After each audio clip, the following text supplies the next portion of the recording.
जय हिंद साथियों। तो यहाँ पर हम आपके लिए पेपर कोड BHDC 105 छायावादोत्तर हिंदी कविता की ये पहली क्लास लेकर आए हैं, जिसमें हम लोग कुछ इंपॉर्टेंट क्वेश्चंस को डिस्कस करेंगे जो आपके जून एग्जाम के लिए इंपॉर्टेंट है। तो आप लोग इस क्लास को पूरा एंड तक देखिएगा।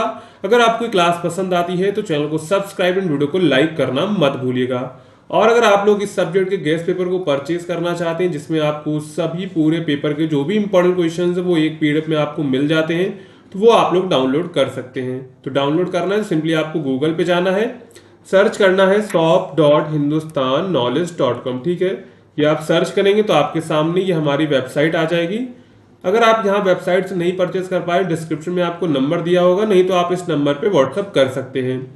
अब आपको सिंपली क्या करना है, सर्च कोड पे जाना है और यहाँ पर अपना कोड टाइप करना है BHDC 105। ठीक है, जैसे आप सर्च करेंगे तो यहाँ पर आपका देखिए छायावादोत्तर हिंदी कविता सॉल्व गेस्ट पेपर आ जाएगा। सिंपली इस पर क्लिक करेंगे तो क्लिक करने के बाद आपके सामने कुछ इस प्रकार का पेज आ जाएगा। अब आपको क्या करना है, बाय नाउ पर क्लिक करके इसको परचेज कर लेना है। अगर आपको कोई प्रॉब्लम होती है तो आप इस नंबर पर व्हाट्सअप या फिर व्हाट्सअप आइकन पर क्लिक करके हमको व्हाट्सअप कर सकते हैं। और अगर आप लोग इस सब्जेक्ट की अगर PDF को चाहते हैं, अगर आप लोग क्लास की PDF को चाहते हैं, तो आप टेलीग्राम को ज्वाइन कर लीजिएगा। तो वहां पर इसकी जो है PDF आपको शेयर कर दी जाएगी। तो चलते हैं, यहाँ पर हमारा पहला प्रश्न क्या कह रहा है। पहला प्रश्न है, हिंदी कविता के इतिहास में प्रगतिवाद का क्या महत्व है, उदाहरण सहित स्पष्ट कीजिए। यानी कि हिंदी कविता का एक काल है प्रगतिवाद, तो उसका हिंदी कविता में क्या महत्व रहा है उसको देखेंगे। तो हिंदी साहित्य के इतिहास में प्रगतिवाद एक बहुत ही महत्वपूर्ण आंदोलन रहा। यह एक प्रकार की विचारधारा थी जो विशेष रूप से 1936 के बाद हिंदी कविता में उभरी, और इसका जो सीधा संबंध समाज में हो रहे आर्थिक, सामाजिक और राजनीतिक परिवर्तनों से था। प्रगतिवाद ने कविता को केवल कल्पना और व्यक्तिगत भावनाओं तक सीमित नहीं रखा, बल्कि इसे जनता की आवाज बनाने का कार्य किया। जो पहले कविताएं चलती थी वो कल्पना पर आधारित होती थी, लेकिन जो इस प्रगतिवाद में जो कविताएं लिखी गई वो जनता की आवाज बनने का काम कर रही हैं। अब यहाँ पर इसका विशेष और महत्व देखें, क्योंकि यही हमसे पूछा गया इसका महत्व क्या है। तो सबसे पहले जो इन कविताओं में सामाजिक यथार्थ का चित्रण होता था। पहली क्या रचना थी, जो भी इस काल में जो भी काव्य लिखे गए हैं सभी में क्या होता था, सभी में जो है सामाजिक यथार्थ का चित्रण देखने को मिलता था। गद्य लिखे गए या फिर उपन्यास जो भी लिखे गए इस काल में, सभी में जो है सामाजिक यथार्थ देखने को मिलता था। तो प्रगतिवाद ने हिंदी कविता में समाज के कड़वे यथार्थ से जोड़ा। इसमें गरीबी, भुखमरी, शोषण, बेरोजगारी और सामाजिक अन्याय जैसे मुद्दों को उठाया गया। पहले ही कविता में जहां कल्पनाओं और भावनाओं को प्रधानता थी, वहीं प्रगतिवादी कवियों ने इन मुद्दों को जो है गंभीरता से प्रस्तुत किया। यानी कि पहली कविताओं में कल्पनाओं और भावनाओं की प्रधानता थी, लेकिन जो ये इस कविताएं लिखी गई थी इस काल में, उसमें क्या था, इसमें जो है सामाजिक मुद्दों को उठाया गया था। उदाहरण के लिए नागार्जुन की कविता अकाल और उसके बाद में अकाल से पीड़ित किसानों की पीड़ा का मार्मिक चित्रण मिलता है। वे लिखते हैं, जूठन और सूखी रोटियों पर टूट रहे हैं लोग, पत्तियों को उबालकर खा रहे हैं लोग। तो यह कविता उस समय की सामाजिक सच्चाई को जो है पूरी स्पष्टता से जो है सामने लाती है। इसके बाद क्रांति और बदलाव की भावना उनके काव्य में देखने को मिलती है। प्रगतिवादी कवियों ने समाज की पुरानी शोषणकारी और अन्यायपूर्ण व्यवस्थाओं के खिलाफ आवाज उठाई। उनकी कविता में क्रांति, संघर्ष और परिवर्तन की चेतना देखने को मिलती है। वे चाहते थे कि समाज में समानता, स्वतंत्रता और न्याय की स्थापना हो। इसके बाद उदाहरण के लिए केदारनाथ अग्रवाल की कविताओं में मजदूरों और किसानों के संघर्ष और आत्मसम्मान की झलक मिलती है। उनके कविता में मैं किसान का बेटा हूं में आत्मविश्वास और गरिमा का जो है भाव झलकता है। इसके बाद उनके काव्य में है जनता से जुड़ाव की रचनाएं लिखी गई थी। तो प्रगतिवाद की एक बड़ी विशेषता यह थी कि इसने कविता को आम जनता से जोड़ा। कविताओं की भाषा सरल, सीधी और सहज बनाई गई, ताकि आम लोग जो है उसे पढ़ सकें और समझ सकें। इन कविताओं में आम जन की दुख तकलीफ, श्रम, आशा और संघर्ष को प्रमुखता से दिखाया गया। देखिए, जब ये आम जनता लोगों की दुख तकलीफ को दिखाया गया तो आम लोगों को लगा कि जो है हमारे बारे में ये बताया जा रहा है, वो लोग जो है उससे जो है अधिक जुड़ाव महसूस कर पा रहे थे। इसके बाद है नया सौंदर्य बोध। तो प्रगतिवाद ने कविता में नए सौंदर्य बोध को जन्म दिया। पहले जहां सौंदर्य का अर्थ केवल प्रकृति, प्रेम और कल्पना तक सीमित था, वहीं प्रगतिवादी कवियों ने गांव, खेत, मजदूरी, संघर्ष और जीवन की सच्चाइयों में भी जो है सौंदर्य को देखा। तो ये क्या हुआ, नए सौंदर्य की खोज हुई, मतलब कि बोध का मतलब ज्ञान हुआ। उदाहरण के लिए केदारनाथ अग्रवाल की कविता बसंती हवा में बसंत के माध्यम से मेहनत कश जनता की आशाओं का चित्रण मिलता है। यानी कि पहली जो कविताएं होती थी उसमें क्या होता था, जहां सौंदर्य का अर्थ केवल प्रकृति, प्रेम और कल्पना तक सीमित था, लेकिन यहाँ पर सौंदर्य की क्या बात थी, गांव, खेत, मजदूरी, संघर्ष और जो जीवन की सच्चाइयों को जो यहाँ पर सौंदर्य के रूप में देखा गया। इसके बाद इनकी कविताओं पर मार्क्सवादी विचारधारा का प्रभाव भी था। तो प्रकृतिवाद का आधार मार्क्सवादी दर्शन पर था। इसका उद्देश्य था सामाजिक समानता और वर्गहीन समाज की स्थापना, यानी कि समाज में कोई भी वर्ग ना हो। कवियों ने पूंजीवाद और सामंतवाद के खिलाफ आवाज उठाई और समाज के अंतिम व्यक्ति तक न्याय पहुंचाने की कोशिश की। इसके बाद इसमें प्रमुख कवि कौन कौन से, नागार्जुन प्रमुख कवि थे जिन्हें जन कवि भी कहा जाता है। उन्होंने भूख, अकाल, राजनीतिक विफलताओं और समाज की पीड़ा को अपनी कविताओं में प्रस्तुत किया। केदारनाथ अग्रवाल इसमें प्रमुख कवि थे। इनकी कविताओं में गांव, खेत, किसान, नदी और मजदूर का सुंदर चित्रण मिलता है। वे कविता को श्रमिक जीवन से जोड़ते हैं। इसके बाद इसी में आपके हैं त्रिलोचन शास्त्री। तो इनकी कविता में मानवता, श्रम और न्याय की बात की। इनकी कविताओं में आम जीवन की संघर्षशीलता और संवेदना दिखाई पड़ती है। इसके बाद यहाँ पर हम लोग निष्कर्ष लिखेंगे और आंसर हमारा यहाँ पर खत्म हो जाएगा। तो प्रकृतिवाद ने हिंदी कविता को एक नई दिशा दी। इसने कविता को केवल भावुकता और कल्पना से निकालकर सामाजिक यथार्थ, संघर्ष और परिवर्तन का माध्यम बनाया। इस आंदोलन ने कविता को जनता की आवाज बनाया, साहित्य को सामाजिक परिवर्तन का एक प्रभावी उपकरण साबित किया। प्रगतिवाद इसलिए महत्वपूर्ण है क्योंकि इसने कविता को सिर्फ मनोरंजन या भावना से आगे ले जाकर सच को कहने, अन्याय को उजागर करने और बदलाव लाने का जरिया बना दिया। यही कारण है कि हिंदी साहित्य में प्रकृतिवाद को एक ऐतिहासिक मोड़ के रूप में देखा जा सकता है। यानी कि इसमें जो कविता सिर्फ मनोरंजन और भावना तक सीमित नहीं थी, उन्होंने सच को कहने का काम किया, अन्याय को उजागर करने की बात की अपने काव्य रचनाओं में। इसलिए इसे क्या है, इसलिए प्रकृतिवाद को एक ऐतिहासिक मोड़ के रूप में देखा जा सकता है। इसके बाद है दूसरा प्रश्न यहाँ पर, भवानी प्रसाद मिश्र की काव्य संवेदना पर प्रकाश डालिए।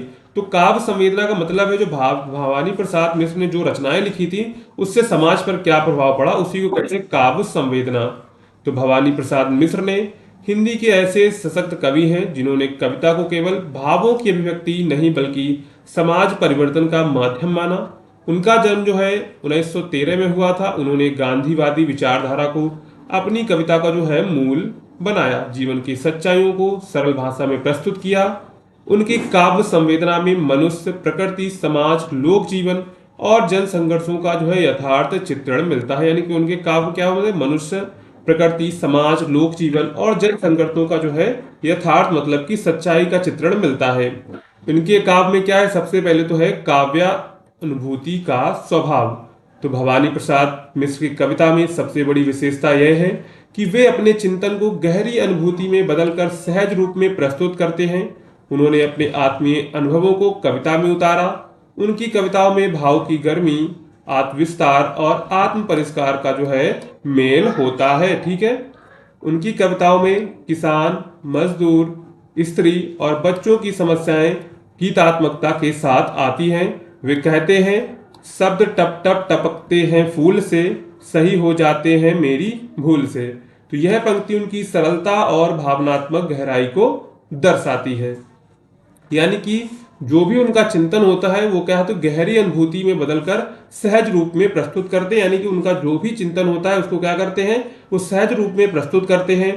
और उन्हें अपने आत्मीय अनुभवों को कविता में उतारा। यानी कि जो भी उनके आत्मीय अनुभव थे उन्होंने उसको कविता में उतारा है।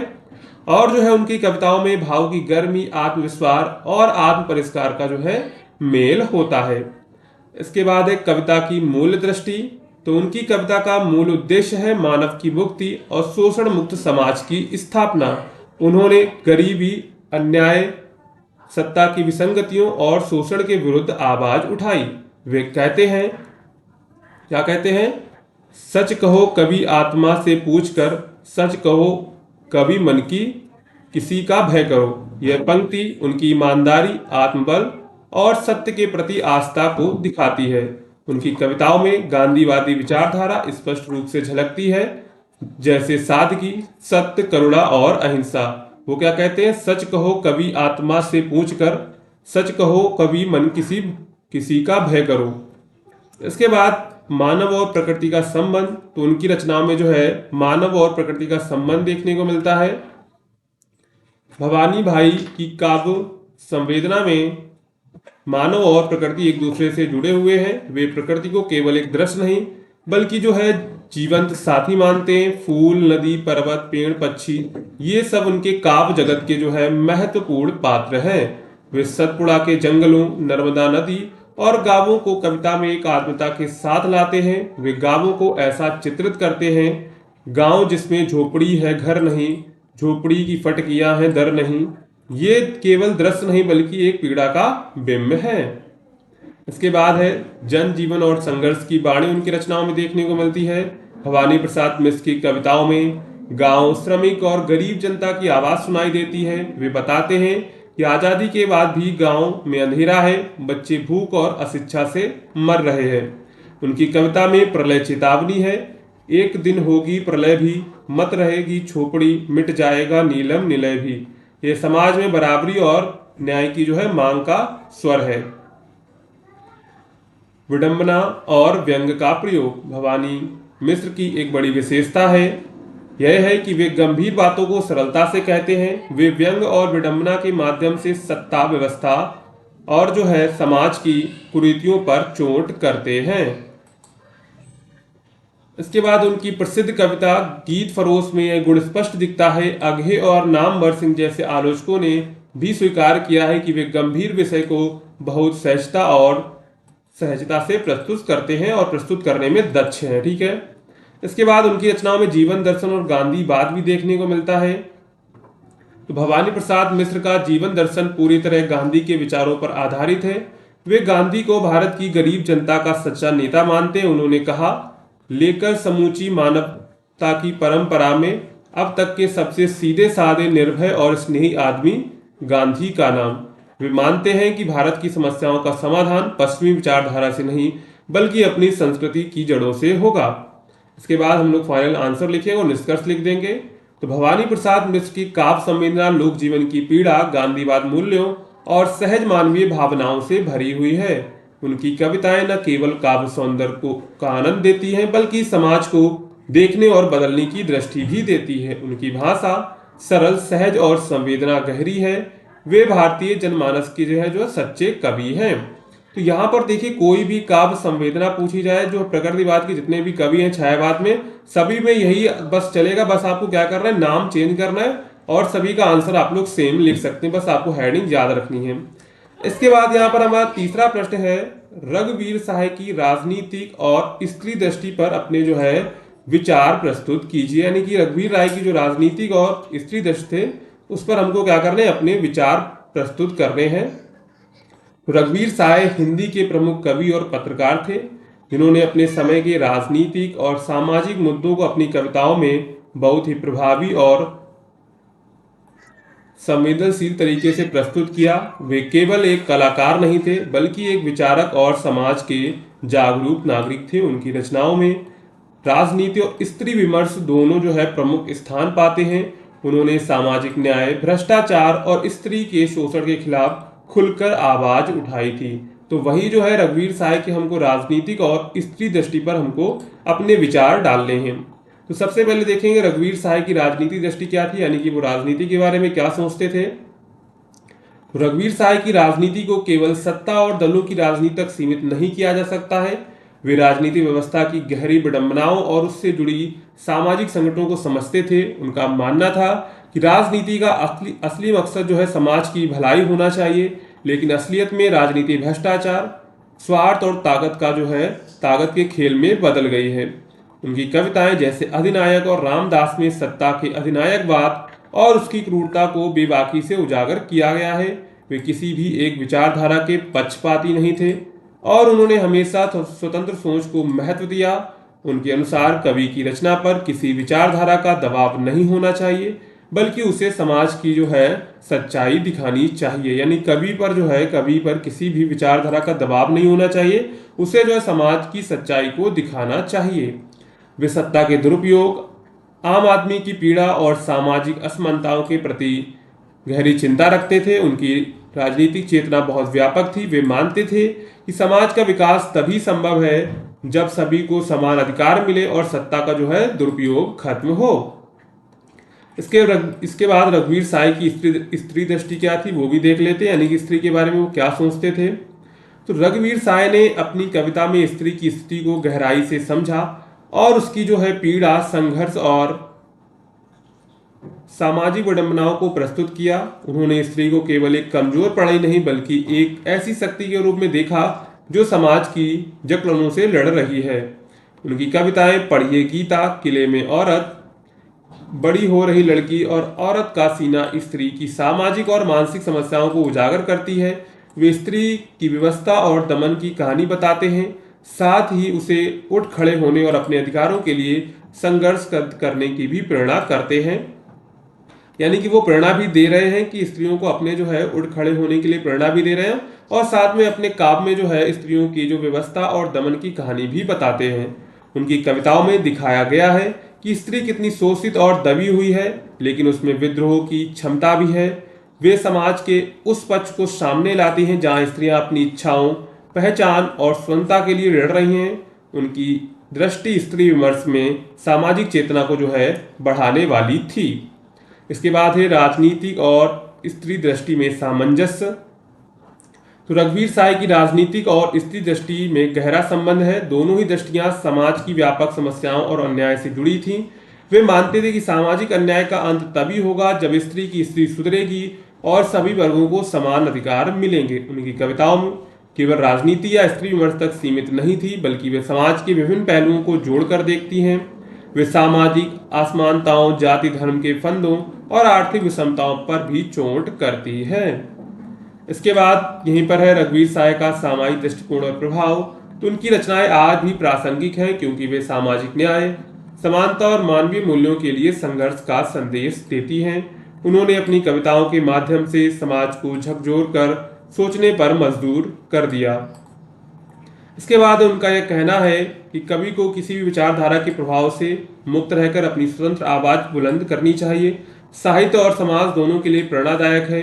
वे अपने युग के सच्चे प्रतिनिधि थे जिन्होंने अपनी कला को समाज सुधार का माध्यम बनाया।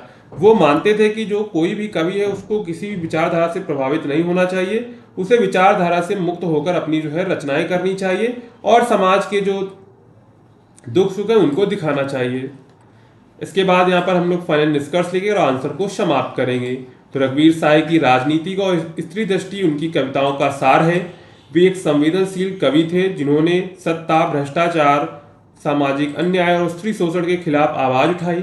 उनकी रचनाएं न केवल समाज की गहराई में झांकती हैं बल्कि परिवर्तन की उम्मीद भी जगाती हैं। आज भी उनकी कविताएं हमें सामाजिक न्याय और समानता की ओर कदम बढ़ाने की प्रेरणा देती हैं।